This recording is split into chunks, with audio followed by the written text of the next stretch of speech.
Bonjour à tous. Voilà, beaucoup de gens me connaissent, Francisco Mendoza, donc je suis l'une des personnes qui s'occupe de l'installation des francophones ici au Portugal.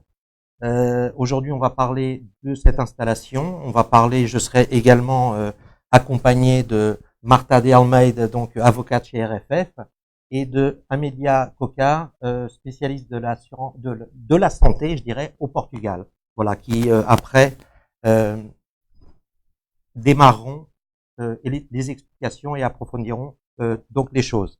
Donc, tout d'abord, pour parler du groupe Partial Finance. Le groupe Partial Finance, beaucoup de gens connaissent. À l'heure actuelle, le groupe Partial Finance est un des leaders et au Portugal et en Europe sur l'installation et l'accompagnement des francophones d'une règle générale au Portugal, donc français, belge, suisse, luxembourgeois. Et pour cela, donc, je vais essayer d'expliquer, je dirais, le processus d'installation au Portugal. Bon, il faut aussi savoir que le groupe Partial Finance est un groupe qui existe déjà depuis plus de 20 ans, je dirais même presque 30, puisque à l'origine, il s'occupait des, du suivi de la gestion de patrimoine et des investissements immobiliers des communautés portugaises au Portugal. Et depuis quelques années, comme tout le monde le sait, avec les nouvelles les nouveaux avantages fiscaux, les différents statuts fiscaux proposés par le Portugal et les avantages fiscaux, notamment par exemple avec les Français en 2012-2013 qui arrivaient, je dirais, en masse. Aujourd'hui, nous avons également nos amis suisses qui, depuis un an ou deux, veulent absolument venir vivre au Portugal pour bénéficier de tous ces avantages fiscaux et surtout d'une qualité de vie et de tous les avantages que le Portugal représente. Donc, comme je vous disais, par la suite, donc Marta d'Almeida développera un petit peu tout ce qui est tout ce qui concerne le statut RNH, donc et tous ses avantages fiscaux, avec quelques exemples à l'appui. Et puis donc Amélia Coquard de MGEN nous expliquera les avantages des contrats et toutes ces choses qui peuvent être proposées par sa société. Voilà. Nous, en ce qui nous concerne, le groupe Partial Finance, donc le suivi n'est pas uniquement et simplement sur la partie immobilier. Je dirais que on fait un petit peu plus que ça. Nous avons mis au point donc des packs d'accompagnement avec des niveaux de garantie, je dirais différents qui sont adaptés aux besoins de chaque personne.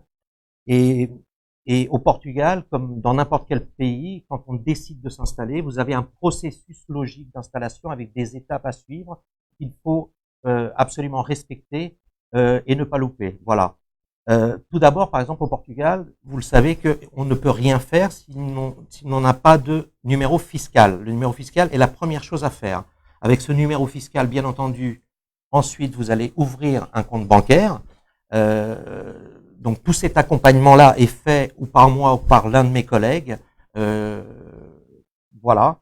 Donc, quand on a ouvert ce compte bancaire, bien entendu, au préalable, on aura déjà fait une étude par rapport régional, par rapport à la région de votre installation au Portugal, puisque ce qu'il faut savoir aussi on a un très gros réseau de partenaires sur tout le Portugal, du nord au sud, et ce qui nous permet à l'heure actuelle de pouvoir proposer, je dirais, des milliers de biens immobiliers partout au Portugal, que ce soit en Algarve, à Porto, dans le centre, à Coimbra, sur la Côte d'Argent, à Lisbonne, à Cascais, enfin partout. Donc, je dirais que la partie immobilier, pour nous, c'est une étape et une, un découlement, je dirais, normal du processus et quelque chose de très simple. La visite, après la visite de tous ces biens immobiliers, et quand on aura fait ce choix et trouvé le coup de cœur, j'espère, il y a un ensemble de vérifications qu'il faut absolument faire sur un bien immobilier, tels que les certificats de conformité, les licences d'habitation, enfin il y a les certificats de propriété, donc il y a un certain nombre d'éléments qu'il faut absolument vérifier, car parfois, pas toujours, mais parfois il existe des irrégularités ou des discordances d'un document à un autre qu'il faut absolument rectifier, soit auprès de la mairie, soit auprès des services compétents. Donc une fois qu'on est sûr que le bien, je dirais, tout est clean, si je puis dire, on peut avancer donc sur un CPCV. Le CPCV, donc contrat promesse de compra et venda, c'est l'équivalent d'un compromis de vente avec des engagements entre un vendeur et un acheteur, des engagements et de prix et de délai, etc. Donc cet accompagnement-là est fait en général et le CPCV, donc le contrat le compromis de vente est rédigé par un avocat ou quelqu'un qui a les mêmes compétences, il est toujours, on fait toujours l'accompagnement par rapport à ce CPCV. Donc, quand je dis nous, Partial Finance, ça rentre dans le cadre de nos services. Après ce compromis de vente, il en découle normalement une signature définitive chez le notaire, qui peut être, au Portugal, nous n'avons pas de règles, je dirais, de délai, comme dans certains pays où il faut absolument respecter des délais de rétractation de 2 mois ou d'1 mois ou de 3 mois. Au Portugal, on pourrait presque signer un bien chez le notaire 8 jours après, si je peux me permettre d'exagérer, mais on peut.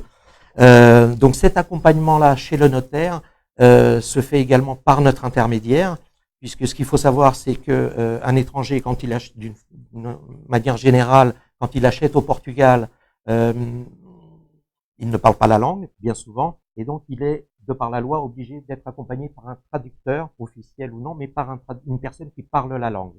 Donc ensuite, après cela, bien entendu, on va vous accompagner sur tous les contrats, et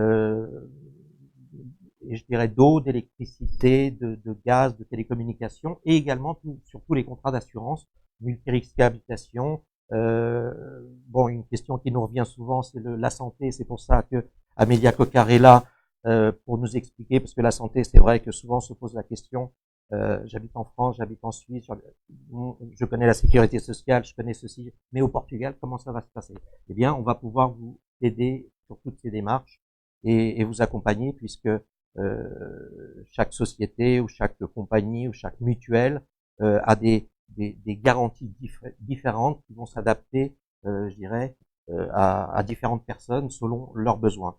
D'ailleurs, avec MGEN, c'est je dirais, un contrat qui s'adapte à beaucoup de personnes. Donc, Amélia après nous expliquera un petit peu tous les avantages de tout cela. Bien évidemment, une fois que vous avez signé chez le notaire, vous êtes donc propriétaire au Portugal et vous pouvez, je dirais, demander le statut RNH, donc qui est aussi le sujet de ce débat. Statut RNH, donc c'est un statut fiscal, donc résident non habituel, qui permet d'avoir des avantages fiscaux. Ça, c'est Martin après qui va développer, qui permet d'avoir des avantages fiscaux, donc sous certaines conditions, d'accord. Ce statut RNH, donc résident non habituel, il se fait une fois que vous êtes résident au Portugal, d'accord. Donc une fois que vous avez signé chez le notaire, il est supposé que vous soyez résident je dirais résident fiscal au Portugal. Et à ce moment-là, toute cette démarche administrative et fiscale, c'est également Partial Finance qui s'en occupe, donc les demandes de statut. Voilà. Donc on est là un petit peu, je dirais, pour résumer. Nous sommes là pour vous simplifier la vie et pour être pour vous accompagner, je dirais, sur l'ensemble du processus de A à Z. Et l'avantage, c'est aussi de n'avoir qu'un seul interlocuteur. Parce que c'est vrai que si on doit faire les démarches et aller visiter des biens immobiliers avec 5, 10 ou 15 agences immobilières différentes, je dirais, bon, la barrière de la langue et d'autres choses complique beaucoup. Alors que ce soit par moi ou un de mes collègues ou quelqu'un qui vous accompagne, c'est en quelque sorte avoir un bras droit ici au Portugal. Voilà. Donc, comme je vous disais, donc il y a les avantages fiscaux, donc le statut RNH. Marta d'Almeida, donc avocate, va un petit peu vous expliquer tout cela et rentrer un petit peu plus dans le détail. Donc Marta, je te laisse la parole, parce que moi je parle beaucoup. Bonjour à tout le monde. Juste une minute pour me présenter. Mon nom est Marta Almeida. Je travaille pour Certification RSF, qui est un bureau d'avocats spécialisé en business protect. Effectivement, on travaille pour des personnes qui ont un projet de se déplacer au Portugal. Je dirais que c'est dans le côté d'accompagnement d'investissement au Portugal et également dans le côté personnel de quelqu'un qui veut se déplacer et s'installer au Portugal. Effectivement, dans les dernières années, on a eu beaucoup de clients francophones, pas uniquement français, aussi, mais beaucoup de clients francophones intéressés dans ces démarches. Et je dirais que l'assistance la plus importante dans ce cas-là, c'est d'une part l'assistance côté immobilier, parce qu'effectivement, les démarches d'acquisition au Portugal ont certaines particularités différentes d'autres pays. Juste pour donner un exemple, par exemple, les notaires au Portugal, ils se limitent à faire la vérification des aspects de droit public, et c'est plutôt les avocats qui font le côté des vérifications des aspects de droit privé, tels que les droits de préemption, etc. C'est pour ça que c'est important, et c'est pour ça aussi que les prix de notaires au Portugal sont très différents des prix des notaires en France ou en Suisse, parce que le scope des services qui sont rendus et des vérifications qui sont faites, c'est effectivement très différent. Je suis là pour parler des avantages fiscaux. Je sais, je reviens au RNH. Le RNH est un régime qui effectivement a plusieurs avantages fiscaux pour quelqu'un qui décide de changer sa résidence au Portugal. Ça s'applique pas uniquement pour des étrangers. S'il y a quelqu'un portugais qui habite hors du Portugal et qui veut se déplacer, ce régime est également applicable. Ça, c'est important de le dire, c'est oui, vrai. C'est vrai. Et c'est très important parce que des fois, on voit des gens, des Portugais qui arrivent. En plus, on a des délais pour faire toutes les démarches. Et après, si les personnes ne sont pas au courant, après, c'est trop tard. Et c'est un régime très simple du point de vue juridique et de conditions. Pourquoi? En termes de conditions, il y a deux conditions pour pouvoir bénéficier de ce régime, qui sont très simples, enfin, une plus simple que l'autre. La première, ne pas avoir été résident fiscal dans les dernières 5 années au Portugal. Elle paraît simple, mais c'est pour les Portugais dont on parlait tout à l'heure. Des fois, c'est pas aussi simple parce que les gens, elles partent à l'extérieur et des fois, l'adresse fiscale qui reste au Portugal n'est pas actualisée en fonction de la réalité. Mais ce problème ne se pose pas pour les étrangers. Exactement. Pour les étrangers, c'est jamais un problème. Voilà. Et effectivement, c'est la condition la plus facile de vérifier et qui est très simple. La deuxième condition, c'est devenir résident fiscal au Portugal. Devenir résident fiscal au Portugal, c'est quelque chose qu'on doit analyser cas par cas, sachant que selon la règle interne portugaise, c'est rester plus de 6 mois. D'accord? En tout cas, pour ne pas avoir un problème au pays d'origine, c'est important de non seulement rester 6 mois et 1 jour, comme beaucoup de gens pensent, mais transférer le centre d'intérêt vitaux au cas, pour éviter une situation de double résidence avec un autre pays. Bon. Ça, c'est les deux conditions pour pouvoir bénéficier de ce statut de résident non habituel. Dès que les conditions sont remplies, elles sont faciles pour quelqu'un qui effectivement envisage de changer de pays. Quels sont les avantages? On a deux types d'avantages. On a des avantages pour des revenus de source étrangère. Et pour la plupart des revenus de source étrangère, l'avantage c'est que le Portugal exonère les revenus qui sont perçus par quelqu'un qui bénéficie de ce statut. L'exemple le plus classique. Exonère à 100%. À 100%. Voilà. Pour les pensions, etc. Exactement. Voilà. On doit quand même, le Portugal va toujours exonérer à 100%, sauf pour les plus-values immobilières, où une analyse cas par cas est vraiment importante de se faire. En tout cas, cette exonération sera vraie au Portugal, et une deuxième analyse pour voir s'il y a des implications au pays de la source est aussi importante de le faire. L'exemple classique que je parlais tout à l'heure avec Francisco, c'est effectivement l'exemple des retraités. Pourquoi? Parce que selon les accords pour éviter la double imposition, la convention fiscale entre le Portugal et un autre pays, c'est la plupart des conventions fiscales. Ces conventions internationales, elles disent que seul le droit de la résidence a le droit d'imposer les pensions du secteur privé. Exactement. Ça veut dire que si on a une exonération au Portugal interne et si on a une convention internationale qui empêche le pays de la source de assujettir à un taux minimum, en pratique, on aura un revenu qui sera exonéré d'impôts pendant 10 ans, parce que c'est la période pour laquelle ces avantages vont durer. Et c'est effectivement très, très attirant. Ça pour les revenus de source étrangère. Pour les revenus de source portugaise, parce qu'effectivement, il peut se donner aussi le cas de quelqu'un qui vient vivre au Portugal, mais décide d'avoir une activité ici en pleine vie active. Dans ces cas-là, il y a aussi des avantages.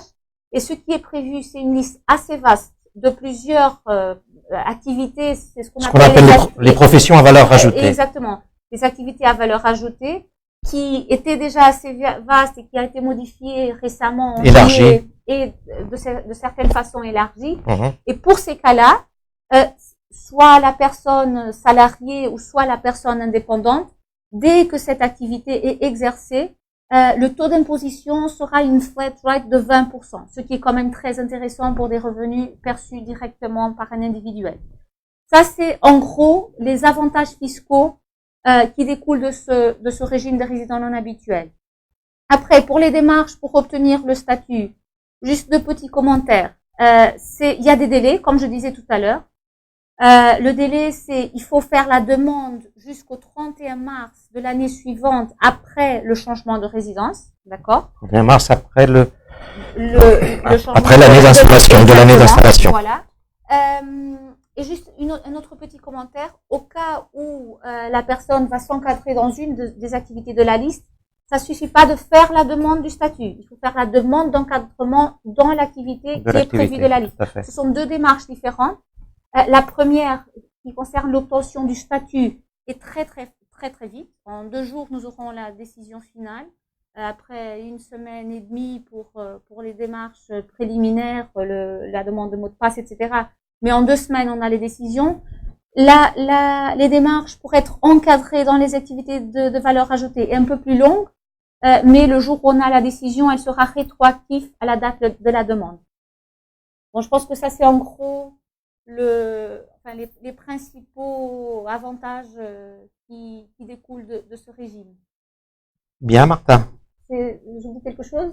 Non. Non? D'accord. Et puis si des fois on oublie, on peut se, Voilà, c'est ça. Il y a rien il y a pas de règle, hein. Et vous m'interrompez s'il y a quoi que ce soit, hein. Donc, merci Martha. Après, peut-être donner les exemples. Mais bon, les exemples, je dirais, comme l'a dit Martha, l'exonération totale, si tu veux expliquer. L'exemple le plus classique, c'est celui des retraités, parce qu'effectivement, c'est le plus avantageux dès que le retraité est du secteur privé. Parce que du fait qu'on conjugue notre loi portugaise interne qui prévoit cette exonération pendant 10 ans dès que le statut est obtenu, et une convention internationale qui empêche le pays de la source d'imposer, on arrive à un résultat qui effectivement est très intéressant.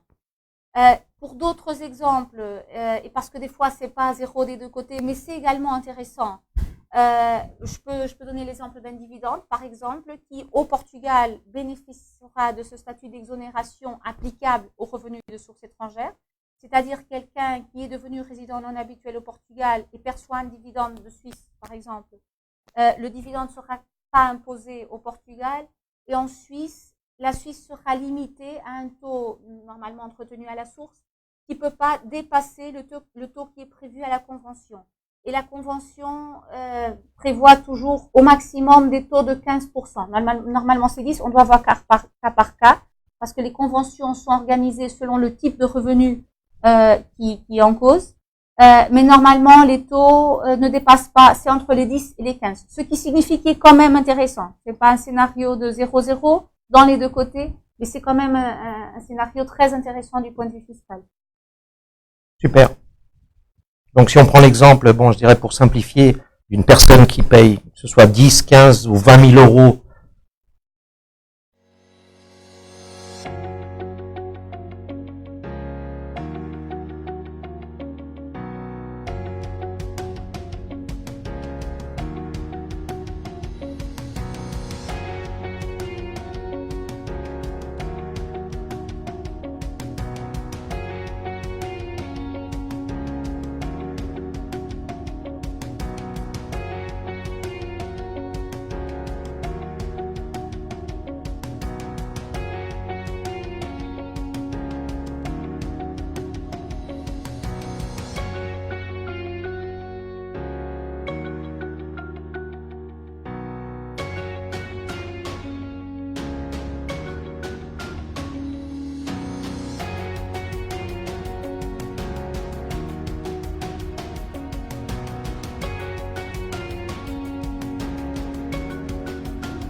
Donc, comme je le disais, pour simplifier, Martha, une un couple de pensionnés, par exemple, qui paye 10, 15 ou 20 000 euros par an d'impôts, l'exonération totale, donc au Portugal, fera qu'en 10 ans, il aura économisé, par exemple, 200 000 euros. Exactement. Presque le prix d'une maison, ou de certaines maisons. C'est l'exemple le plus Voilà, intéressant, effectivement. Voilà. Juste une petite note, parce que des fois, des clients nous posent cette question. Oui. Si des fois un retraité est pas retraité du secteur privé, ça l'empêche pas de venir et d'avoir le statut, d'accord? C'est juste une question que l'avantage sera pas, l'exonération au Portugal existerait toujours. Ce qui se passe, c'est que le pays de la source du revenu, par exemple la Suisse, au cas où la pension provient de la Suisse, aura aussi le droit d'imposer, normalement à des taux réduits, parce que les taux applicables pour un non-résident, normalement, est plus réduit qu'un taux applicable pour un résident. Ça veut dire que ça peut être quand même intéressant, pas si intéressant que l'exemple classique que Francisco donnait, puisque là, c'est effectivement un scénario très, très attirant fiscalement. Top, exactement. Mais ça ne veut pas dire que ça ne serait pas intéressant si on a un retraité du secteur public fonctionnaire. Super. Bon, bah, très bien. Voilà, tout ça. Donc, je pense que Martha a un petit peu expliqué et rentré un petit peu plus dans le vif. Je voudrais rappeler que n'hésitez surtout pas à partager cette vidéo avec vos amis, vos collègues, et puis à commenter également. Et si on ne peut pas répondre à toutes les questions, sachez que de toute façon, vous pourrez toujours nous contacter par la suite sur l'un de nos sites, puisque je voudrais aussi rappeler que le groupe Partial Finance est de là un gros avantage, est installé en France, en Belgique, au Luxembourg, en Suisse et bien entendu avec plusieurs bureaux ici au Portugal. Et ce travail d'accompagnement avec les clients se fait à partir du pays d'origine. Et ça, c'est très important. Que vous pouvez, je dirais, entre guillemets, être pris en main dans votre pays d'origine et ensuite par un de mes collègues qui vous ensuite va, ce travail va continuer ici au Portugal avec mon accompagnement ou celui d'un de mes collègues. Voilà. Je peux juste rajouter quelque chose? Non. Oui. Merci. Pardon, parce que là, je pensais à quelque chose, c'est pas directement lié aux avantages fiscaux. Mais comme j'ai parlé des délais, juste pour que ça soit clarifié, c'est aussi possible de trouver un bien immobilier. Si vous trouvez déjà quelque chose, un bien immobilier qui vous plaît, mais vous serez prêt pour partir dans 2 ans, juste pour que ça soit clair, que vous pouvez acheter en tant que non-résident, et le jour où vous décidez de venir, vous pouvez faire le changement et accomplir les délais nécessaires pour faire la demande du statut. La seule particularité au cas où, effectivement, c'est un citoyen de Suisse et pas de France ou d'autres pays de l'Union européenne, c'est que lors de la demande du numéro, vous aurez besoin d'un représentant fiscal qui est un service que Personal Finance peut rendre. Mais vous pouvez le faire, acheter, et 2 ans après, décider de venir. Tout à fait. Et d'avoir de faire les demandes et les démarches. J'ai beaucoup de cas dans cette situation qui achètent en principe au départ une résidence secondaire. Une résidence secondaire qui après deviendra une résidence principale. Et souvent ils le font parce qu'ils savent que les prix de l'immobilier aussi au Portugal grimpent. La tendance est plutôt à la hausse qu'à la baisse. Et cela permet donc je dirais d'anticiper donc un futur. Voilà. Alors je vais essayer aussi de répondre à quelques questions si j'arrive. Et veuillez nous excuser pour certains problèmes techniques parfois ou de son ou d'image. Mais bon, c'est comme diraient beaucoup de gens, ce sont les aléas du direct. Donc, alors, j'essaie de répondre à quelques questions. Déjà, il faut que je les trouve. Alors si quelqu'un peut m'aider pour trouver ces questions, ce serait super. Je vais être retraité. Alors, une question ici de Patrick. Je vais être retraité, possible de rester là-bas avec tous les avantages belges.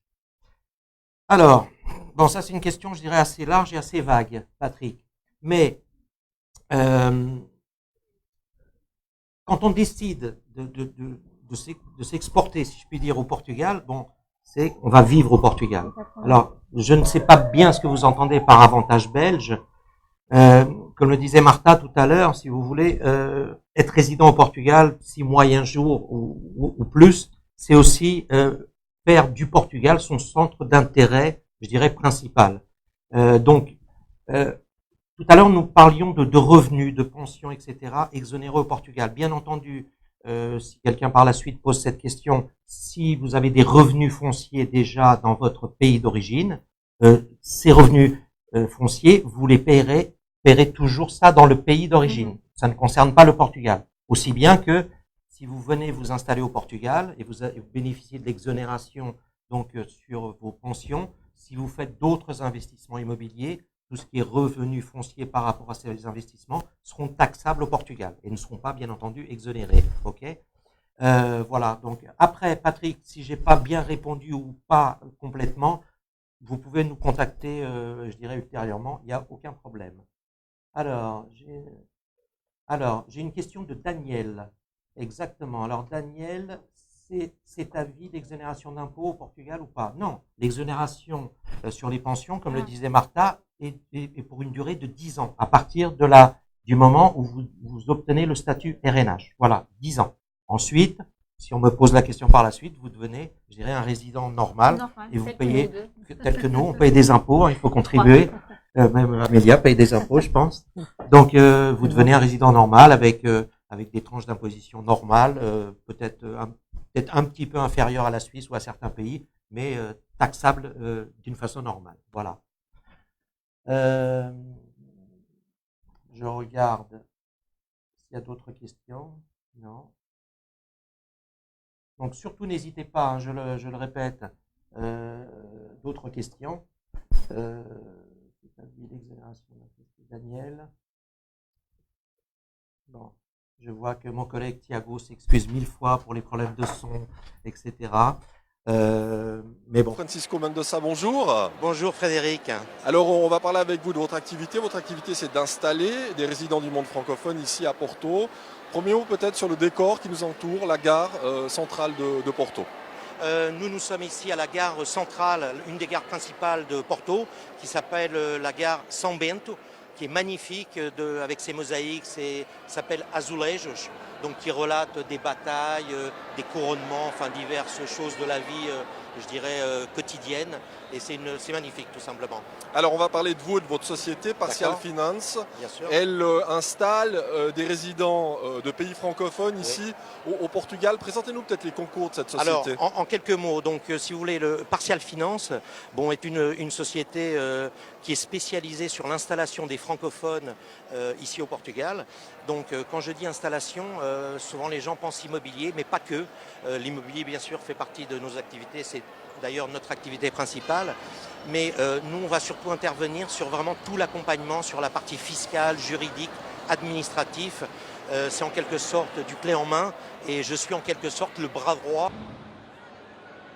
Dans ce journal, donc on l'a compris, vous établissez ici des résidents de pays francophones. Est-ce qu'il y a de nombreuses demandes? On a en moyenne, je dirais, 2-3 installations. Moi, je m'occupe de à peu près 2-3 installations par mois. Bon, après, il n'y a pas de règles, mais on a énormément de demandes, oui. Alors ces Valaisans notamment, est-ce qu'ils recherchent plutôt le soleil du sud ou le nord ici, Porto? De plus en plus maintenant, depuis quelques temps et depuis un an principalement, on a beaucoup de demandes de Suisse, Valaisans ou autres, qui veulent s'installer au Portugal pour diverses raisons. Alors notamment le soleil? Oui, bon, le soleil est une des raisons, mais pas que. Je dirais qu'au Portugal, quand on vient s'installer au Portugal, bon, il y a l'attrait fiscal qu'il faut, je pense, considérer un petit peu comme la cerise sur le gâteau, mais c'est vrai que c'est quand même un attrait, puisque pour les RNH, donc résidents non habituels, ils peuvent bénéficier d'une déduction totale d'impôts sur leur retraite privée, ceci pendant 10 ans consécutifs. Donc c'est quand même avantageux. Bon, ensuite, on a la qualité de vie, on a le soleil, bien sûr, il y a le pouvoir d'achat qui est ici, je pense, je dirais d'une façon générale également par rapport aux pays francophones supérieur de 2 à 3 fois, donc c'est quand même important. Et puis le Portugal c'est super et les Portugais sont super. Voilà, on n'en doute pas.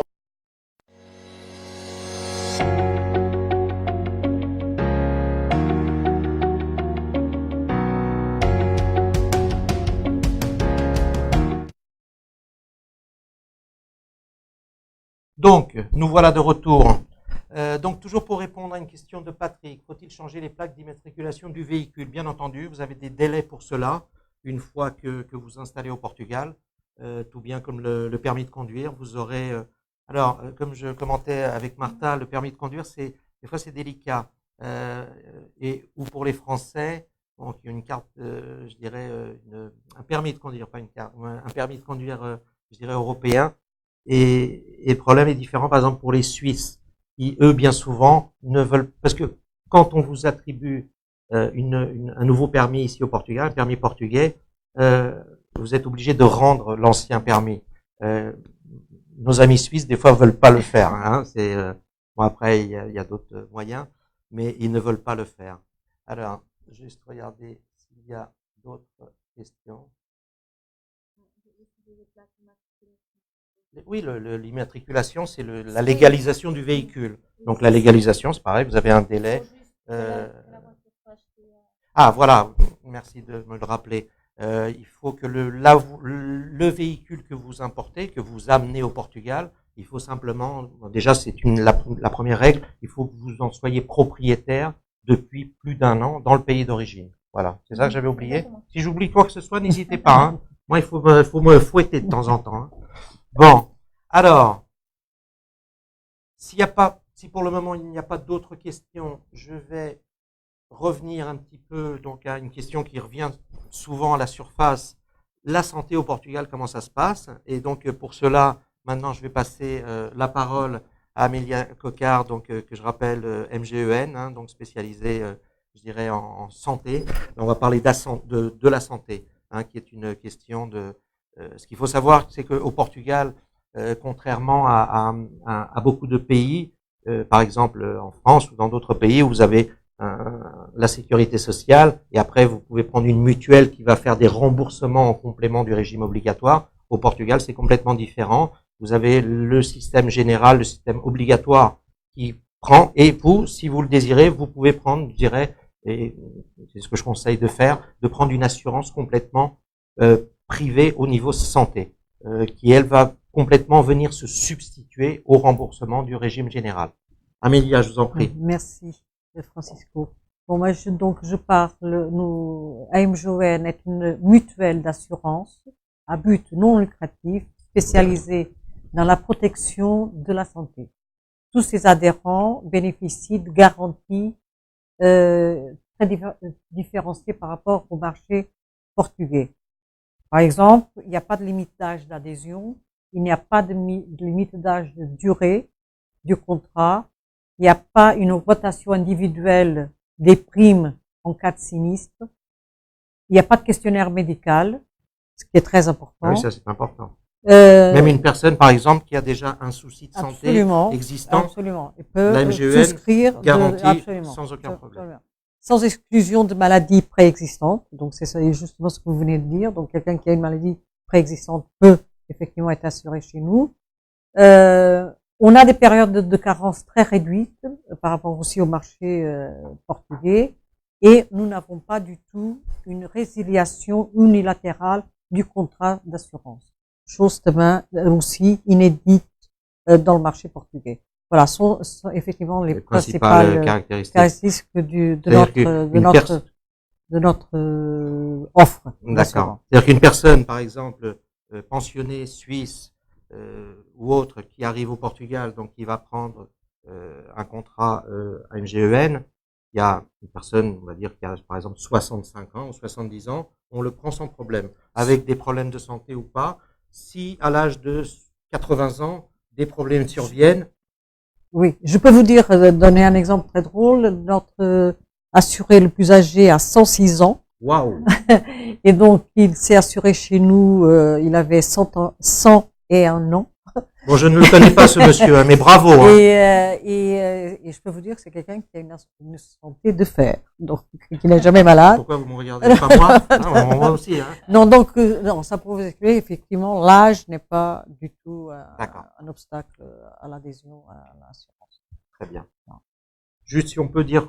Oui, alors 2-3 mots comme ça sur des prix. Alors, combien peut coûter une garantie, je dirais moyenne, par exemple. Si donc pour une personne pour une personne de 69 ans, 70 ans. 60, 70 ans. Et nous sommes dans les 131 €. Et pour une personne de 59, 60, nous sommes à 83, 85 Donc ça reste très.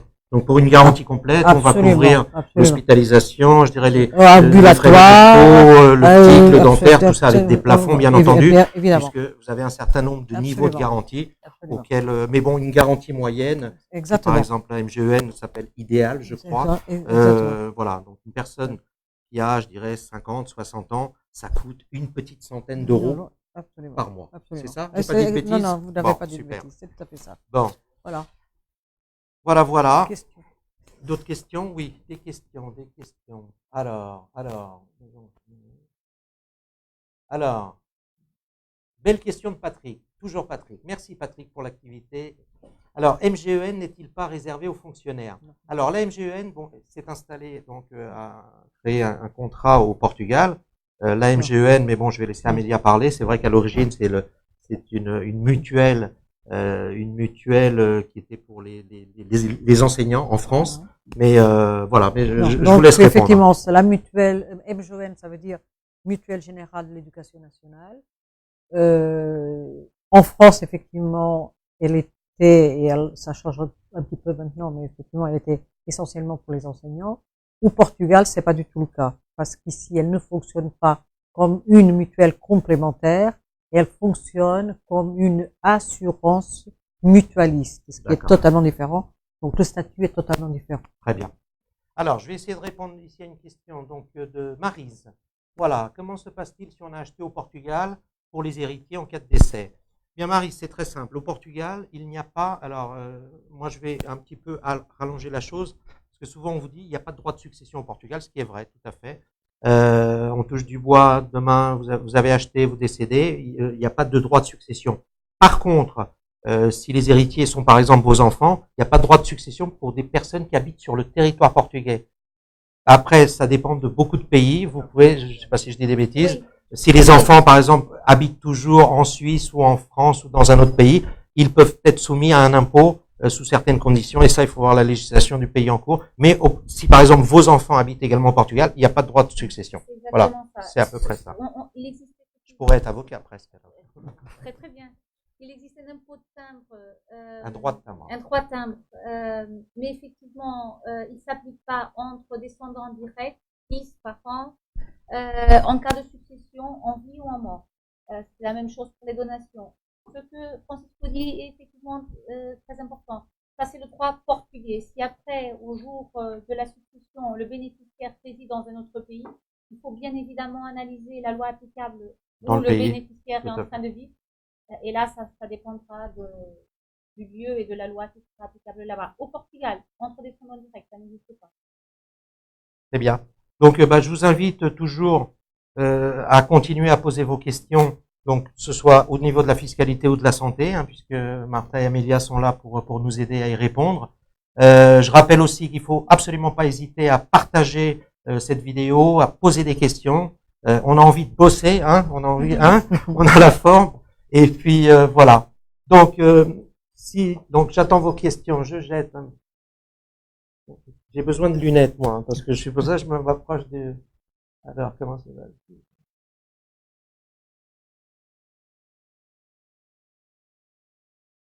Alors, ici, j'ai une question de Bruno 16, mais je ne vois pas la question. Bruno me demande simplement pourquoi on n'a pas répondu à la question. Je ne l'ai pas vu passer. Est-ce que vous pouvez, Bruno, répéter votre question? Ou alors... Parce que forcément, il y a des questions qui tombent, elles disparaissent, je passe à la suivante et j'en suis vraiment désolé. Mais Bruno va, je pense, reposer la même question. Bon. Alors, partagez, j'insiste, partagez.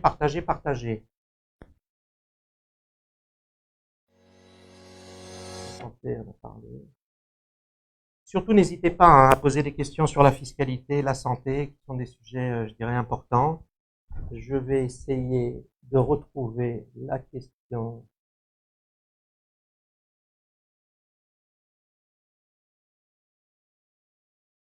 Alors, Bruno. Malheureusement. Alors, toujours une question. Peut-on avoir une assurance santé qui couvre? Alors, une question de Patrick, toujours.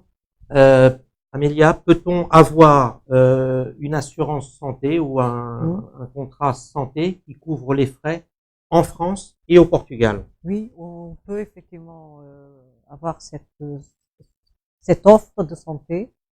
On peut l'avoir, effectivement. C'est une offre qui a été formatée, si je peux dire, effectivement, pour les gens qui s'installent au Portugal, mais qui veulent garder leur médecin et leur traitement dans le pays d'où ils sont originaires. Oui, puisque bon, le statut RNH, donc c'est vivre au Portugal plus de 6 mois, voilà. 6 mois et un jour au minimum, oui. Mais pendant les autres 6 mois, soit les personnes voyagent, soit retournent. Non, et puis effectivement, et puis les gens aiment bien garder parfois leur médecin. Okay. Donc, on confirme que ça existe, un contrat adaptable avec des garanties différentes, etc. Alors, toujours pas la question de Bruno. Bruno, si vous êtes là, si vous m'entendez, n'hésitez pas à reposer la question parce que malheureusement, je l'ai loupé. Voilà. Alors, je vais essayer de la retrouver quand même.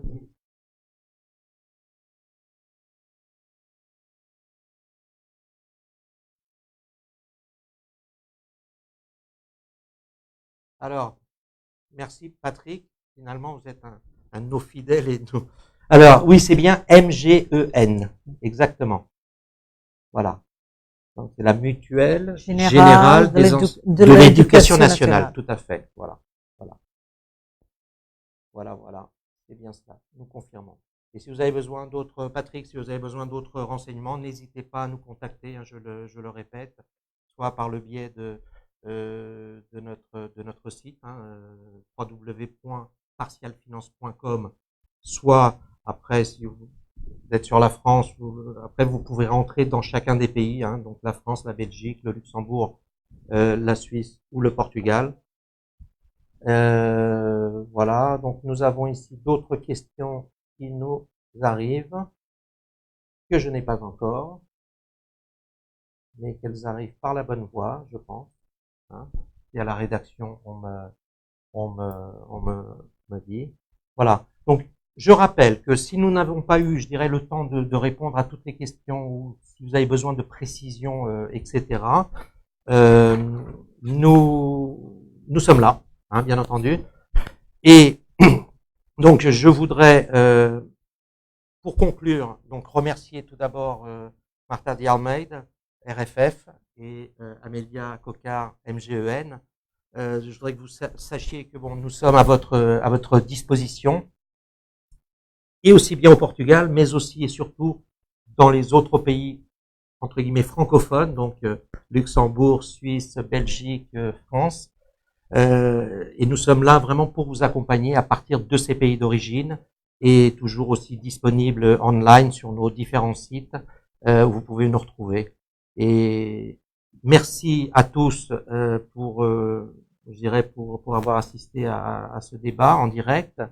J'espère on peut pas tout dire en si peu de temps, bien entendu, donc c'est pour ça qu'on reste complètement disponible pour vous accompagner sur la suite. Et pour cela, je voudrais aussi, en plus de vous avoir déjà remercié, me remercier à moi, mais surtout aussi remercier mes collègues, ils sauront qui c'est, Thiago et Thiago, organisation superbe, parce qu'on a eu, des fois ça paraît simple, mais c'est très compliqué des fois. Et donc, je remercie tout le monde. Les amis, les collègues, les clients et les futurs clients. Merci et à bientôt. Au revoir.